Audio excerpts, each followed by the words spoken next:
Well, let's speak to Dr. Rakib Ehsan, who's Senior Advisor at the Policy Exchange, and Sir Jeff Palmer, who's Professor Emeritus in the School of Life Sciences at Heriot-Watt University. Sir Jeff, I'll come to you first. Do you think that Sir Keir should be looking at more than just the here and now? Well, I think there's been a slight change.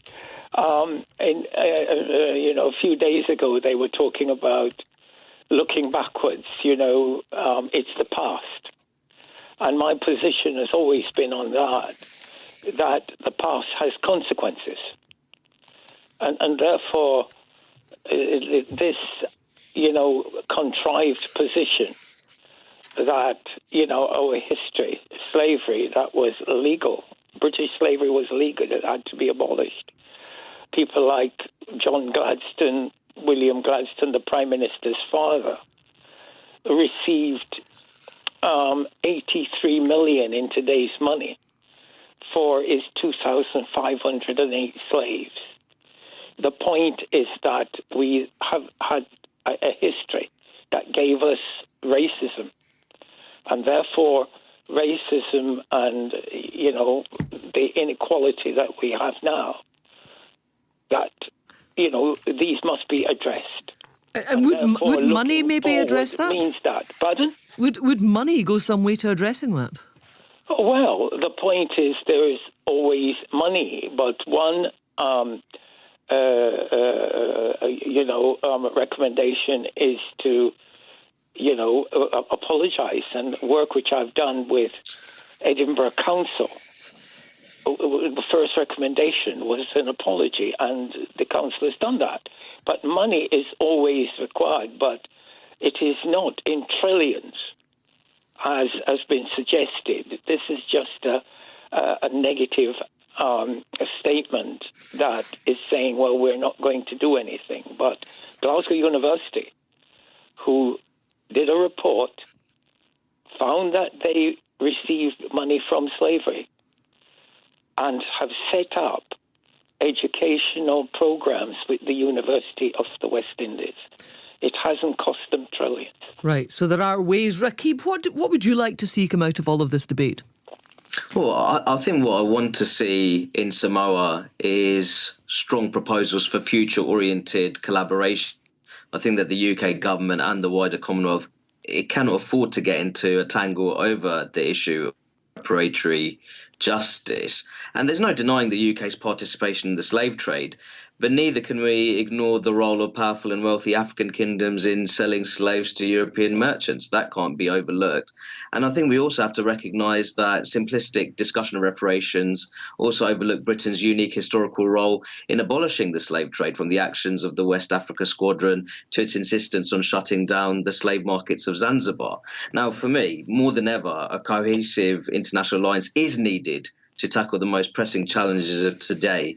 But I don't feel that's best achieved by controversially transferring huge amounts of money on one part of the Commonwealth to the other because of the past, but rather by inclusively sharing knowledge and pooling expertise in the spirit of future-oriented collaboration. Aren't there, though, huge funds perhaps needed to tackle the likes of climate change in these countries? Well, I think that the debate is more how that's achieved. And I think that the focus should be more on sharing knowledge, pooling expertise, and very much looking towards the future. And I think the risk here is that by putting reparatory justice on the summit's agenda in Samoa, the Commonwealth is running the risk of trapping itself in very long-winded discussions. OK, Sir Jeff, do you think, money has to be part of this, or would you like to see, actually, in agreement with Rakib, just a lot more cooperation? Well, cooperation is needed, but there's always going to be something to do with money. But what is interesting is the point I just made, that I did an interview before, and the whole idea, it's the past, that Africans had slaves as well. And we were the quickest to abolish it. It's like somebody has written a script. And the fact is, I will ask one question to my colleague. Africans were involved in slavery. Could he tell me one African country that made it legal and abolished it? One. Rakib? Well, I think that the point here is talking about the role of the wealthy African kingdoms that I referred to. One would be the kings of Dahomey, which is now current day Benin. And King Gezo, who reigned from 1818 to 1858, he said a very interesting statement. He said that I will do anything that the British tell me to do, apart from forsaking the slave trade. Now, all I'm asking for is a more nuanced conversation about slavery and colonialism.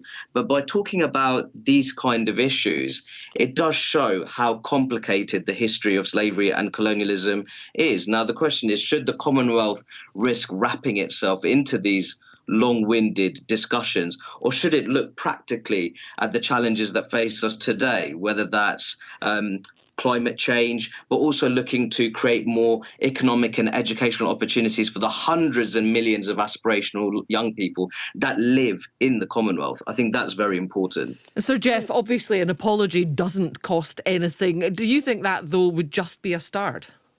Well, yeah, that's right. I said Edinburgh Council has done that. It's done them no harm. In fact, it has got them positive responses.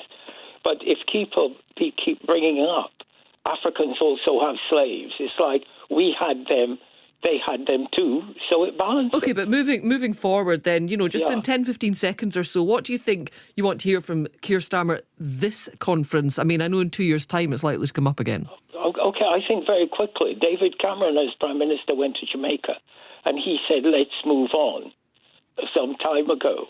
The point is what Starmer could do is to, not only to give some form of apology, because Tony Blair had suggested that ages ago.